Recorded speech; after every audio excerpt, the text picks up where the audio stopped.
ሰበር ዜና የሁለት የትግራይ ኃይሎች ውጊያ ቀጥሏል። በራያ ቀጠና በሁለት የትግራይ ኃይሎች የሚደረገው ውጊያ መቀጠሉ ተሰማ። በአፋር ባህራ መሬት የሚንቀሳቀሱት የትግራይ ሰላም ኃይል ታጣቂዎች ከቲዲኤፍ ጋር በተለያዩ ስፍራዎች እየተዋጉ ነው። ሙሉ መረጃውን አስደምጣችኋለሁ። በኦሮሚያ በኦሮሞ ነጻነት ጦር ላይ ከሚደረገው ኦፕሬሽን ጋር በተያያዘ የስልክ ኔትወርክ ተቋረጠ። አስከፊው ጥቃት በናይጄሪያ የጀነራል ዳጋሎን ጦር በኢትዮጵያ ድንበር አቅራቢያ በከፈተው ውጊያ ድል እየቀናው መሆኑን አስታወቀ። በሱዳን እየተካሄደ ያለው የእርስ በርስ ጦርነት አሁን ደግሞ አቅጣጫውን ቀይሯል። አብራችሁን ቆዩ፣ ሙሉ መረጃዎችን ተከታተሉ። የሁለቱ የትግራይ ኃይሎች ውጊያ አሁንም ቀጥሏል። በራያ ቀጠና በሁለት የትግራይ ኃይሎች መካከል የሚደረገው ውጊያ መቀጠሉ ተሰማ። በአፋር ባህራ መሬት የሚንቀሳቀሱት የትግራይ ሰላም ኃይል ታጣቂዎች ከቲዲኤፍ ጋር በተለያዩ ስፍራዎች እየተዋጉ ነው። በትናንትናው ዕለት ሁለቱ ኃይሎች በዛታ ወረዳ ለሰዓታት የዘለቀ ውጊያ ማድረጋቸው የተሰማ ሲሆን የዚህ ግንባር ውጊያ ዓላማ የኮረም አላማጣ ዋናው መንገድ ለመቁረጥና ለመቆጣጠር እንደሆነም ታውቋል። በራያ በኩል በአፋር አዋሳኝ አካባቢዎች የተቀሰቀሰው ግጭት ከትናንት ጀምሮ ተባብሶ መቀጠሉን ተከትሎ በአካባቢው ማህበረሰብ ደህንነት ላይ አደጋ መደቀኑ ተገልጿል። እንደ ጨርጨር ባሉ የራያ አካባቢዎች ከሁለት ቀን በፊት የጀመረው ከባድ መሳሪያ የተደገፈ ውጊያ በማህበረሰቡ ላይ ከፍተኛ ጫና እየፈጠረ ነውም ተብሏል። የህወሓት ታጣቂ ኃይል በአፋር ክልል መሸገውን የትግራይ ሰላም ኃይል ለመውጋት ወደ ክልሉ ዘልቆ መግባቱ ተሰምቷል። አንድ አፍታ ሚዲያ በጽሁፉም አስፍሮታል። በዚህ የአፋር ክልል የጸጥታ ኃይሎች ለህወሓት ኃይሎች ምላሽ ሰጥተው በከባድ መሳሪያ የተደገፈ ውጊያ እየተካሄደ ነው የሚል መረጃም ወጥቷል። በአፋር ክልል ያለው ወረዳ ውስጥ ከትላንት በስቲያ ጥር 26 በትግራይ ሰላም ኃይልና የአፋር ጸጥታ ኃይሎች በአንድ ወገን ሆነው ከህወሓት ጋር ውጊያ ሲያደርጉም ውለዋል። እንደ ጨርጨር፣ ኮረም፣ አፍላና፣ መሆኒ ያሉ የራያ አካባቢዎች ላይ የከባድ መሳሪያ ድምጽ እንደሚሰማም ነዋሪዎች ጠቁመዋል።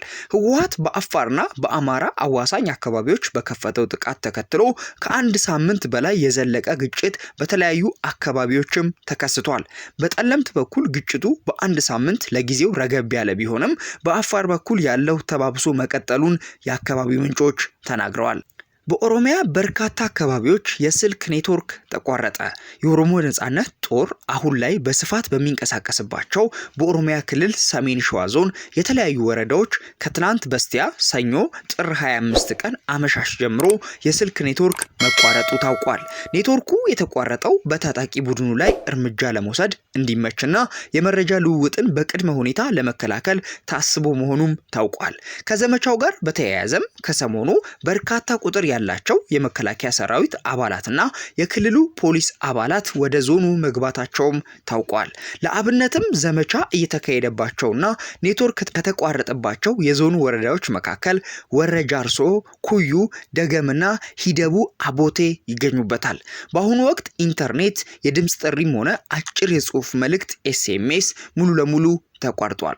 አስከፊው ጥቃት በናይጄሪያ የአሜሪካ ወታደሮች ናይጄሪያ መግባታቸው በተረጋገጠበት ወቅት ታጣቂዎች የበርካታ ሰዎችን ህይወት ቀጠፉ። ማንነታቸው በውል ያልተለየ ታጣቂዎች በናይጄሪያ ምዕራባዊ ግዛት ሁለት መንደሮች የከፋ ጥቃት ፈጽመዋል። ጥቃት አድራሾቹ ሱቆችንና መኖሪያ ቤቶችን በእሳት አጋይተዋቸዋል የተባለ ሲሆን የኑኩና ዋሮ አካባቢ ነዋሪዎች ቤት ንብረታቸውን ጥለው ለመሰደድም ተገደዋል። የሟቾቹ ቁጥር ዜናው እስከተጠናከረ በት ሰዓት ድረስ በግልጽ ባይታወቅም የአካባቢው ባለስልጣናት በትንሹ 35 ሰዎች ህይወታቸው አልፏል የሚል መረጃንም ሰጥተዋል።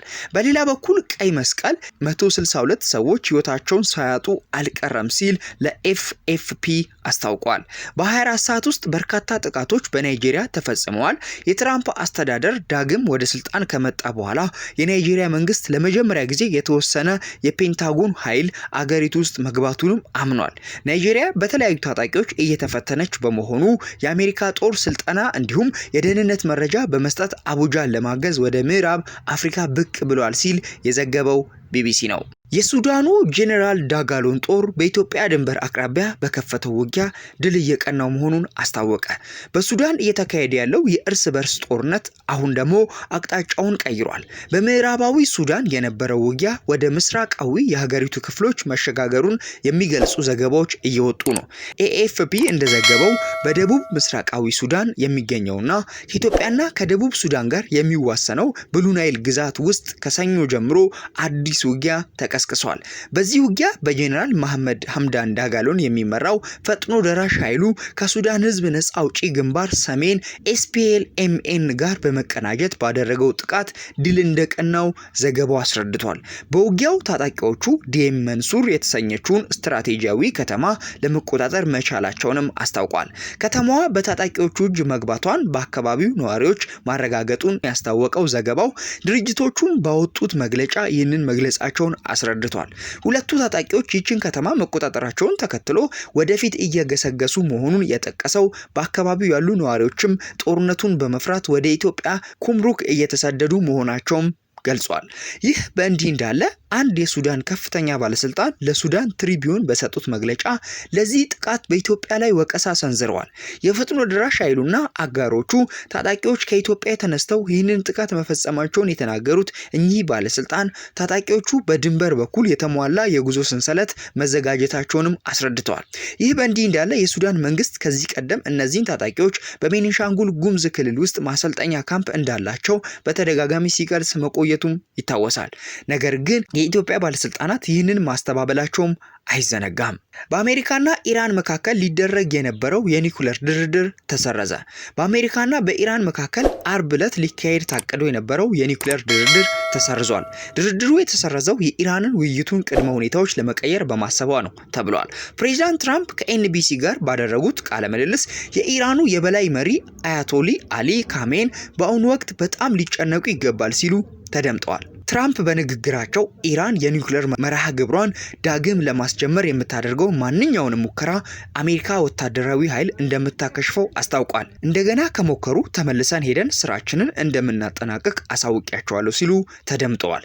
ቀደም ሲል በአሜሪካ ጥቃት የተመቱት የኢራን ኒውክሌር ጣቢያዎች ሙሉ በሙሉ መውደማቸውና ኢራን ወደ ስፍራዎቹ መቅረብ እንኳን እንዳልቻለች ትራምፕ ተናግረዋል። በሁለቱ ሀገራት መካከል ሊደረግ የነበረው ድርድር መቋረጡን ተከትሎ የነዳጅ ዋጋ በ3% ገደማም ጨምሯል።